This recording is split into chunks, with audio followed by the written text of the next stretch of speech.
Hello friends and welcome on educational path. दोस्तों, आप सभी का बहुत बहुत स्वागत है एजुकेशनल पाथ चैनल में। दोस्तों, लास्ट वीडियो में मैंने आप सभी को बताया था कि मैं आप सभी के लिए एक से बढ़कर एक कहानियाँ लेकर आऊँगा।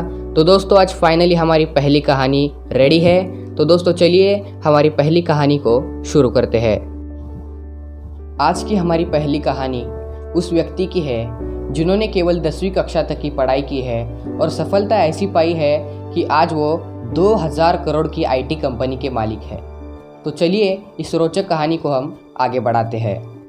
एक ऐसा मराठी लड़का जो केवल 10वीं तक ही पढ़ा और अपने हुनर के दम पर उसने 2000 करोड़ रुपयों की एक आईटी कंपनी स्थापित की। नाम कैलाश काटकर। गांव मूल रूप से सतारा जिले का रहमतपुर है। पुणे के शिवाजी नगर में नरवीर तानाजीवाड़ी में अपने परिवार के साथ रहते थे। पिता फिलिप्स कंपनी में सहायक पद पर काम किया करते थे और माँ एक गृहिणी थी। परिवार में एक छोटा भाई और एक बहन भी थी। पांचों की दुनिया नतावाड़ी के एक छोटे से कमरे में सीमित थी। कैलाश घर के सभी बच्चों में से सबसे बड़ा था, इसीलिए सभी की उम्मीदें उससे ही थी। कोई फर्क नहीं पड़ता कि घर में क्या स्थितियां है। कैलाश को अंग्रेजी माध्यम के स्कूल में भेजा गया। किताबें खरीदने के लिए पैसे नहीं, फीस देने के लिए पैसे नहीं। कैलाश बड़ी मुश्किलें झेलकर 10वीं कक्षा में पहुंचा। लेकिन 10वीं कक्षा के बाद उन्होंने किताबी शिक्षा छोड़ दी और वास्तविक शिक्षा शुरू की, यानी कि व्यवहारिक शिक्षा जो जीवन जीना सिखाती है, उस शिक्षा का प्रारंभ किया। कम उम्र से ही कैलाश को घर में टूटी फूटी हुई चीज़ों से निपटना पसंद था। उन्होंने अपने पिता को देखकर रेडियो की मरम्मत तब शुरू की जब वह 6ठी कक्षा में थे। कैलाश को अपने आप पर पूरा भरोसा था कि मैं कुछ करूँगा। कैलाश ने 10वीं कक्षा के परिणाम की प्रतीक्षा किए बिना नौकरी की तलाश भी शुरू कर दी। कैलाश ने स्कूल की शिक्षा तो छोड़ दी थी, मगर उनके अंदर छुपा हुआ हुनर उन्हें स्वस्थ बैठने नहीं देता था। और कैलाश ने एक रेडियो और कैलकुलेटर की दुकान पर नौकरी की शुरुआत की। उन्हें उस वक्त दुकान में के सभी छोटे बड़े काम करने पड़े, यहाँ तक कि उन्हें चाय भी लानी पड़ी और झाड़ू पोछा भी करना पड़ा।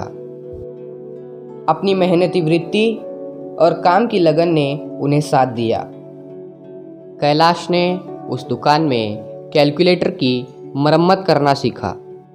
इस काम के साथ साथ उन्होंने बैंकों में ऑफसेट मशीनों जैसी विभिन्न मशीनों की मरम्मत करनी शुरू कर दी।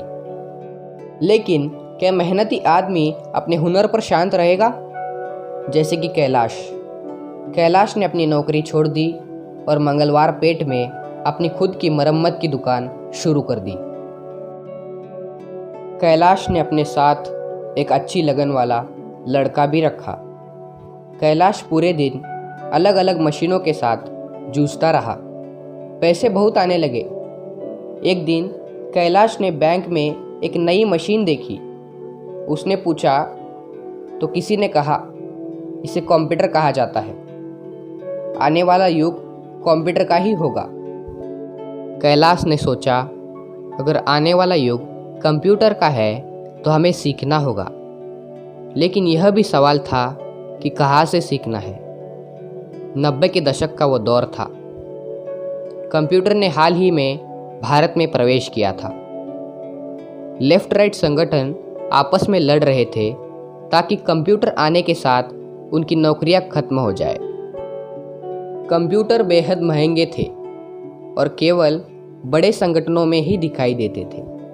किसी ने भी कैलाश को कंप्यूटर के पास आने नहीं दिया। एक बार ऐसे ही पुणे में के एक बड़े कार्यालय में जाने का योग आया। वहाँ पर उस कार्यालय में के कुछ प्रिंटर बंद पड़े हुए थे। मरम्मत के लिए आने वालों ने कहा कि उन्हें फेंक दिया जाना बाकी है। पदाधिकारियों ने उन्हें उसी तरह तैयार किया था, लेकिन संयोग से वहाँ कैलाश आ गए। उन्होंने शर्त पर मशीन को 1.5 घंटे में ही रिपेयर कर डाला। उस कार्यालय ने न केवल प्रिंटर बल्कि अपने कंप्यूटर को भी कैलाश को सौंप दिया। 2 साल के मरम्मत अनुबंध पर हस्ताक्षर किए। यह कैलाश के जीवन का एक महत्वपूर्ण मोड़ था। उस कार्यालय के बाद अन्य कंपनियों ने और बैंकों ने भी उन्हें काम पर रखना शुरू कर दिया। कैलाश काटकर नाम पुणे में कंप्यूटर हार्डवेयर मरम्मत में प्रसिद्ध हुआ। कैलाश काटकर नाम को पुणे में कंप्यूटर के क्षेत्र में बहुत प्रसिद्धि मिली। शिक्षा को आंशिक रूप से छोड़ दिया गया था, लेकिन कैलाश ने अपने भाई बहनों की शिक्षा से कोई समझौता नहीं किया। छोटे भाई संजय भी बहुत होशियार और बुद्धिमान थे। कैलाश ने संजय को modern college of computer engineering में दाखिला दिलवाया। संजय पूरे दिन कॉलेज के बाद शाम को अपने भाई की मदद कर रहे थे। उस समय वायरस एक नया मामला था। जिस प्रकार एक छूत की बीमारी से लोग बीमार हो जाते हैं, उसी प्रकार किसी विशेष कार्यक्रम के उजागर होने पर कंप्यूटर बीमार हो जाते हैं। फिर बीमारी को रोकने के लिए एंटीवायरस नामक रोग निरोधी दवा है। वायरस से संक्रमित अधिकांश कंप्यूटर पुणे में मरम्मत के लिए कैलाश की दुकान पर आते थे। लोग कहते थे कि आप इसे स्वयं ठीक कर दीजिए, लेकिन यह तो बात थी सॉफ्टवेयर की। इसमें हार्डवेयर वाले क्या कर सकते हैं। लेकिन कैलाश अपना दिमाग लगाकर कंप्यूटर शुरू कर देते थे। उनके छोटे भाई संजय ने संक्रामक वायरस के समाधान के रूप में एक उपकरण विकसित किया था, जिसे उनके ग्राहकों ने बहुत पसंद किया। उसी समय कैलाश काटकर के व्यापारी दिमाग में यह विचार आया कि यह एंटीवायरस का व्यवसाय बहुत पैसा कमाएगा। उन्होंने अपने भाई को एक विशेष कंप्यूटर दिलवाया। संजय ने नतावाड़ी के एक कमरे के घर में ही एंटीवायरस बनाना शुरू कर दिया। यह वही घटना थी जिसने कैलाश और संजय के जीवन में बदलाव लाया। 1.5 साल लग गया इस एंटीवायरस को बनाने के लिए। आखिर में उन 2 मराठी जिद्दी भाइयों ने अपना एंटीवायरस बना ही दिया।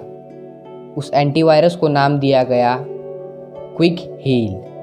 वर्ष था 1995। संजय ने खुद इस एंटीवायरस का लोगो डिज़ाइन किया, पैकेजिंग बनाई। कैलाश ने कंपनी के दरवाजे पर अपने उत्पादों की बिक्री शुरू कर दी। उन्होंने डाटा सुरक्षित रखने के लिए हर एक कंप्यूटर में एक एंटीवायरस का होना ज़रूरी होता है। इसलिए एक एंटीवायरस को लेने के लिए लोगों को राज़ी करने में उनको बड़ी चुनौतियों का सामना करना पड़ा था, लेकिन उन्होंने हार नहीं मानी। उस समय पुणे में कई आईटी कंपनियां शुरू हो रही थी। आईटी पार्क खड़ा था। ये सभी नई और पुरानी कंपनियां इन देसी एंटीवायरस को पसंद करती है, जो विदेशी एंटीवायरस से बेहतर और सस्ता है। आफ्टर सर्विस उस समय भी बहुत महत्वपूर्ण था, जब मोबाइल फ़ोन अभी तक उपलब्ध नहीं थे। कैलाश ने लगन से अपने ग्राहकों को संभाला। पुणे के साथ उन्होंने नासिक और मुंबई में भी अपनी टीम बनाई। उन्हें विभिन्न शहरों की यात्रा करने से भी बहुत लाभ हुआ। क्विक हील अपने ईमानदारी, लगन और गुणवत्ताओं के आधार पर प्रतिस्पर्धियों पर भारी पड़े। कंपटीशन के दौरान भी उनकी ऊंचाई बढ़ती रही। उनकी तरक्की इस प्रकार की थी, कब मंगलवार पेट में का कार्यालय 1 लाख वर्ग फीट के कार्यालय में परिवर्तित हो गया, ये मालूम ही नहीं पड़ा। आज क्विक हील भारतीय है, इस बात पर कोई भी विश्वास नहीं करेगा कि यह पुणे में बनाया गया था, लेकिन यह बात 100% सच है और यहाँ पर 1300 से अधिक कर्मचारी काम करते हैं। आज क्विक हील के न केवल भारत में ही नहीं बल्कि विदेशों में भी कार्यालय है। आज यह देखा गया है कि 80 से अधिक देशों के कंप्यूटर में इस मूल एंटीवायरस को स्थापित किया गया है और यह सारा साम्राज्य एक मराठी लड़के द्वारा बनाया गया है, जिसकी शिक्षा मात्र केवल 10वीं थी। इतनी कठिन परिस्थिति में ऐसा महान कार्य करने वाले श्रीमान कैलाश काटकर और संजय काटकर की महान जीवन संघर्ष गाथा को मैं शत शत नमन करता हूँ।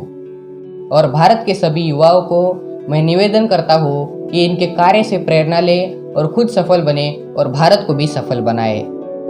तो दोस्तों, आपको कहानी कैसी लगी हमें कमेंट करके ज़रूर बताइए, और अगर हमारे चैनल पर नए हैं तो चैनल को सब्सक्राइब कीजिए, बेल आइकन को प्रेस कीजिए। तो दोस्तों, आज के लिए बस इतना ही। फिर मिलते हैं अगले वीडियो में। तब तक के लिए आप अपना ख्याल रखें और मुझे सपोर्ट करने के लिए थैंक यू।